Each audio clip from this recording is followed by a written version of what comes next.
I figured one of the most appropriate things we could do in a moment like this is kind of go over some what if scenarios. In this video, we're going to be checking out what if Germany never united? It's alternate history.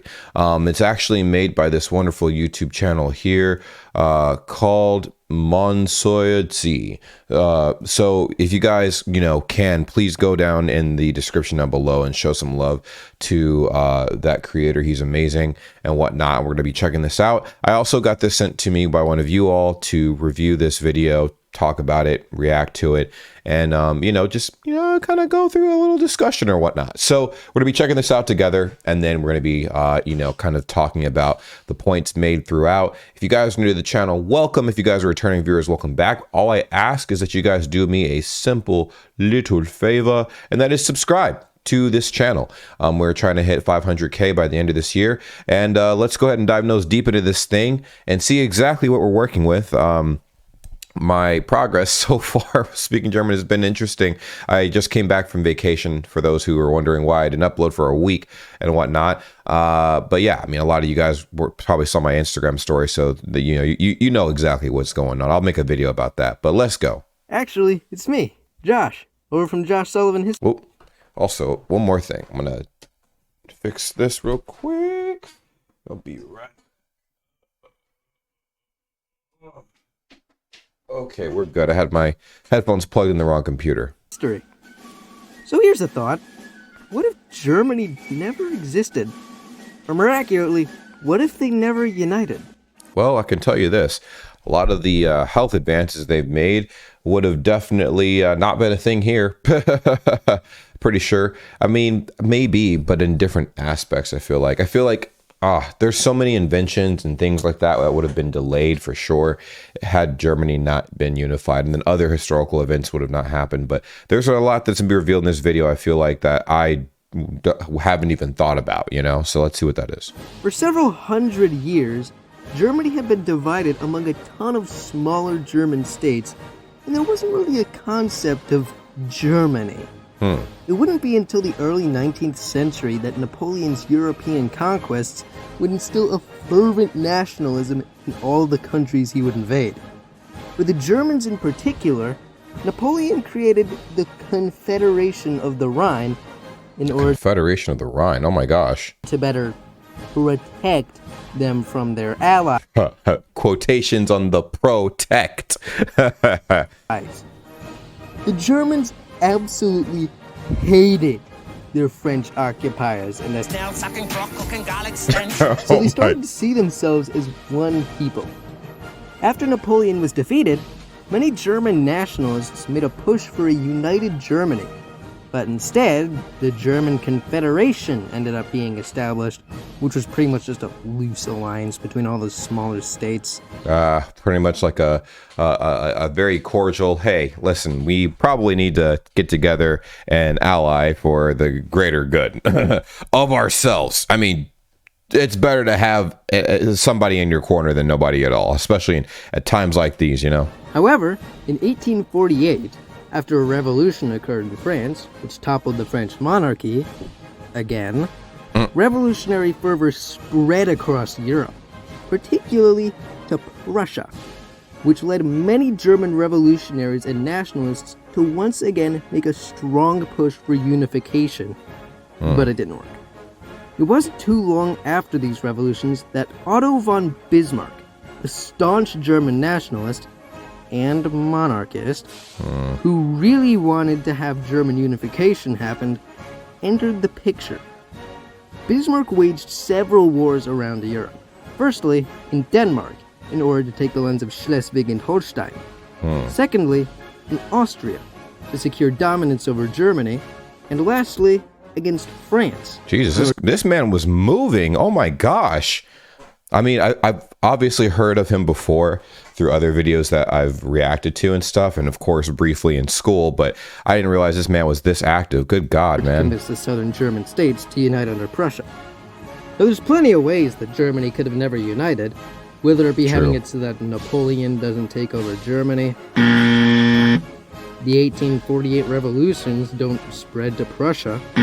Oh, I should go deeper into that as well, because I see this. I mean, like I said, I've reacted to videos that have covered this revolution and stuff before, but I wanted to dive deeper into it to see like the crux of what happened and stuff, and the details that I may have missed and whatnot, to dive deeper into that. I don't know. I feel like it definitely will allow me to understand other elements of German history that I did not know before, and it makes a lot of sense.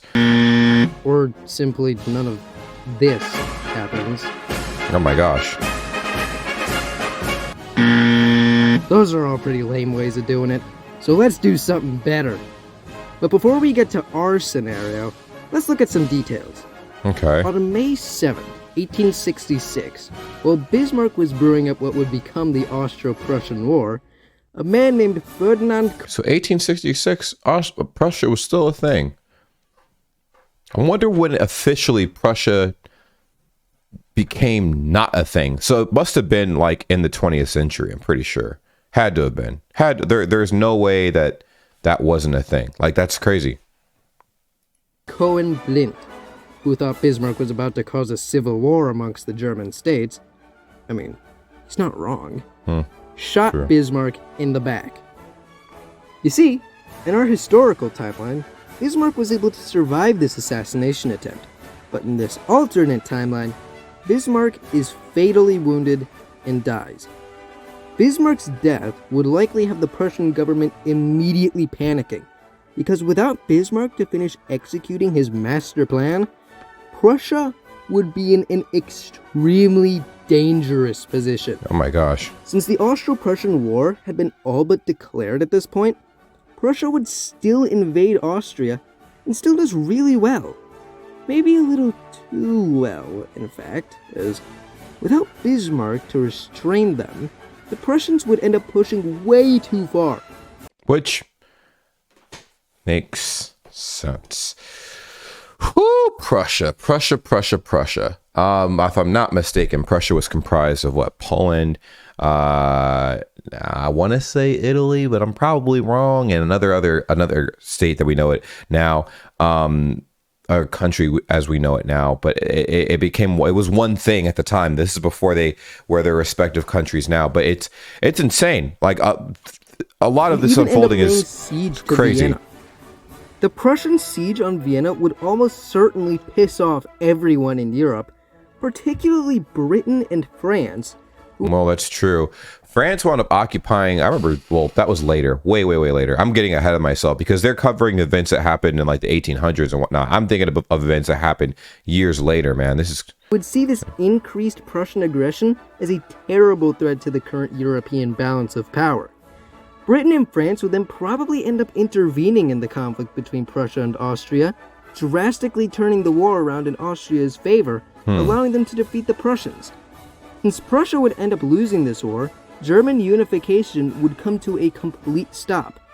In our world, the Prussians had slowly pulled the northern German states under its control through the sharing of its economic and military strength. Oh, so without that, they would have gotten taken over. Boom, like you said, disbanded. That wouldn't have even been a thing. It would have been a lot harder to unite a lot more like states and stuff like that. Well, I'm not even sure you can call them countries. Countries, I guess, like micro countries, sections of land that had people in them that happened to have armies to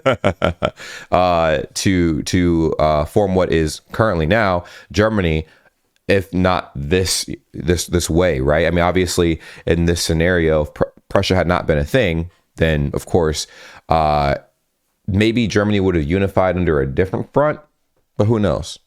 Oh gosh, what did I just do? Oh my gosh. Also, via the North German Confederation.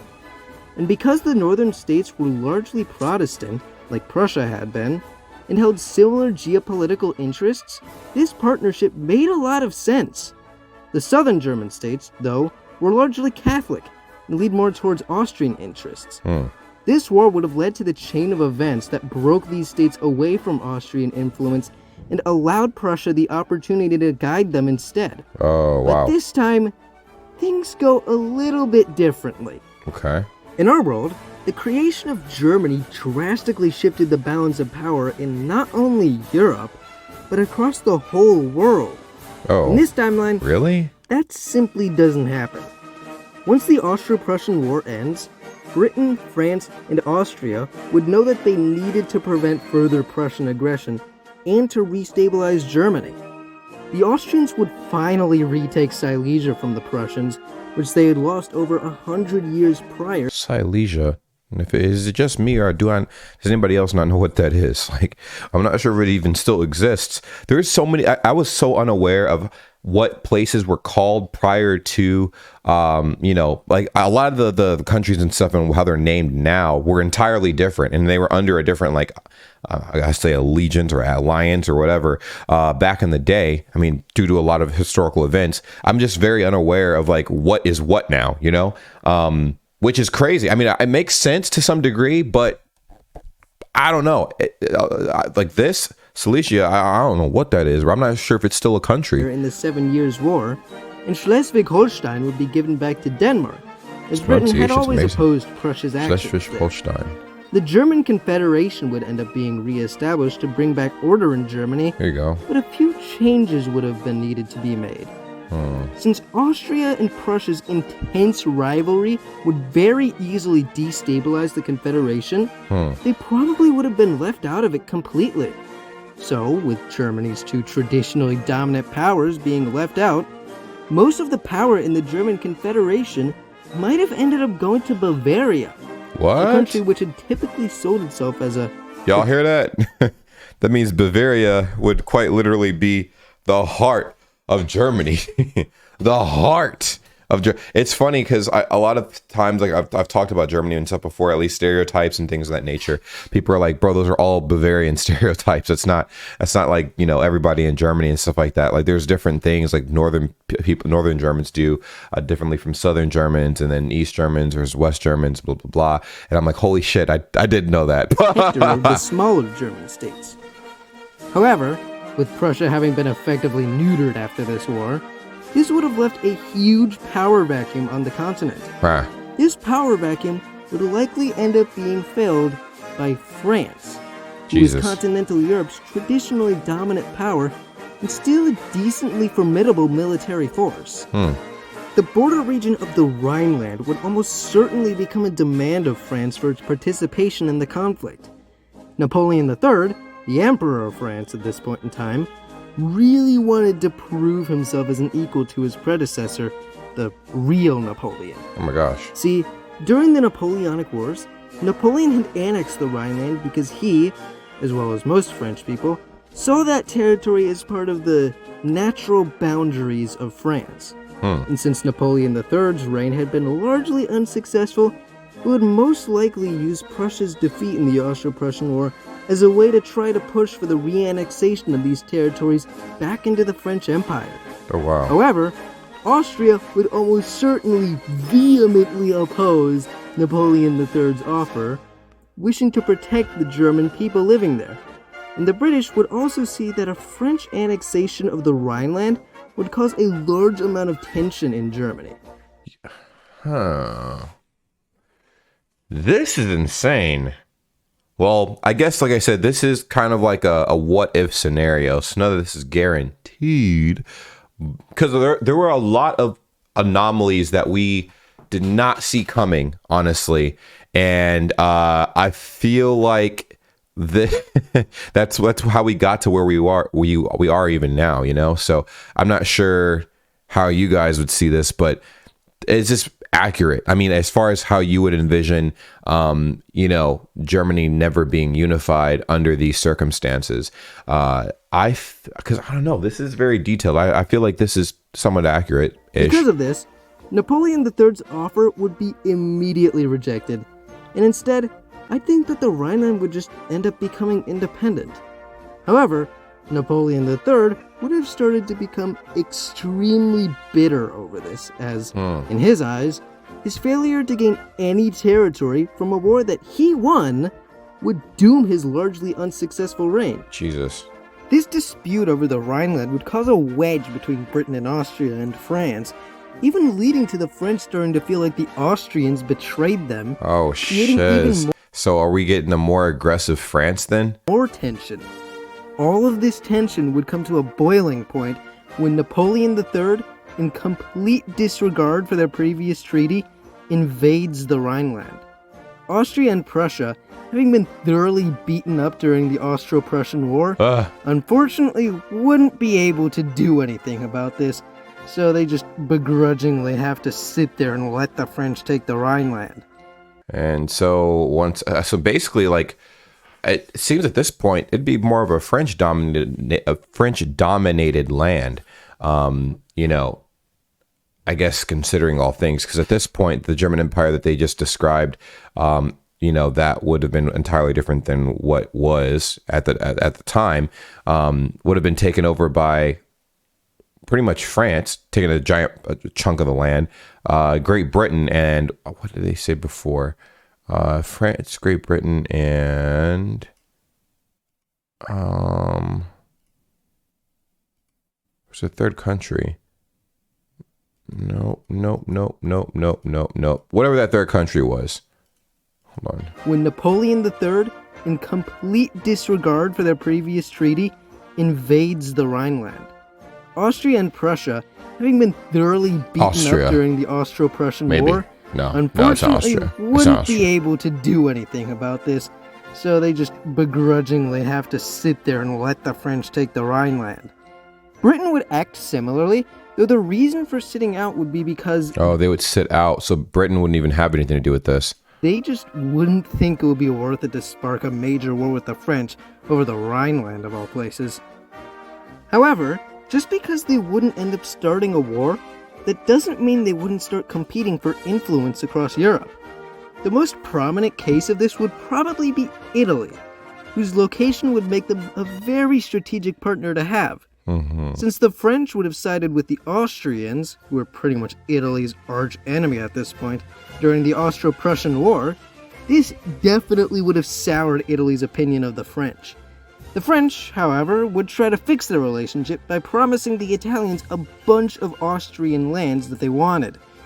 The British would pull something similar, promising the Italians the lands of Savoy and Nice, in case a war ever broke out across the continent. Oh, this would be a huge, little Eventually, though, cluster. I do think that a war would end up happening over the dispute over the Rhineland. And if Helmut von Moltke the Elder is still serving as a Prussian field marshal at this point, if he'd even still be alive, then the French would be easily defeated in such a war. The French military was outdated, and their troops moved way too slowly. So they would be easily swept out of the Rhineland by the quick and notoriously efficient Prussians, if they were given sufficient time to recover and the French failed to advance in time.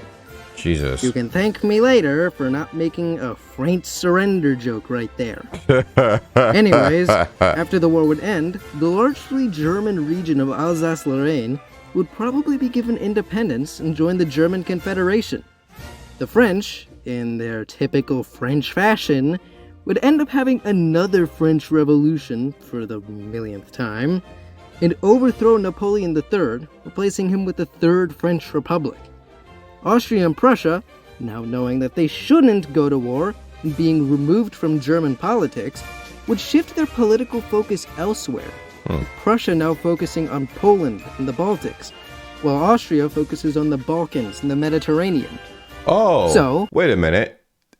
Honestly, what if, Austria allied with the Balkan region and they became their own country? That would be they'd be a crushing force, a force to be reckoned with. I wonder how that hasn't happened already. But yeah, there would, obviously in this scenario, there'd be so many different empires and scenarios and stuff like that. This is crazy, bro. In the end, since Germany is never formed, and thus the balance of power never shifts so dramatically like it does in our timeline, the world wars never end up happening. They don't. But I feel like there would be something else that happens in place instead, because World War I got triggered with the assassination of, wasn't it a Serbian president or something like that? And then the First World War broke out, and then Germany lost that one, so they had to pay reparations, which led them into World War II. And of course, there were a lot of other moving parts, but I feel like these two world wars not happening would have probably led to some other things, right? Based on the scenarios that was given now, Crazy. Britain keeps all of its precious colonies and stays as the world's superpower. And Austria and Oh, so England or Britain would be what America is kind of today in a way, where you have like, America on one side, Russia on one side, you got Great Britain on one side, and whoever else that superpower would be at the time on the other side. I mean, kind of crazy. Just keep bickering with each other for pretty much all eternity. Sometimes over their lost stake in Germany, and other times in new clashes that would emerge involving Poland and the Balkans.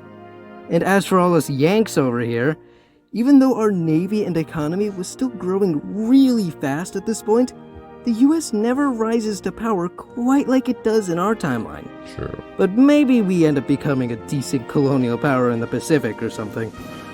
America. Oh, yeah. Well, anyways, you guys let me know what you think in the comments down below. Do you think this is pretty accurate? I think it's a possible scenario for sure. But like I said, I feel like a lot of what history has become has been this way for, a number of strategic reasons, and also a number of reasons that we could have never predicted ever. Like just something that happened out of the blue in a way, kind of like, for instance, this is kind of a small example, but you can apply it to other historical moments in history, world history.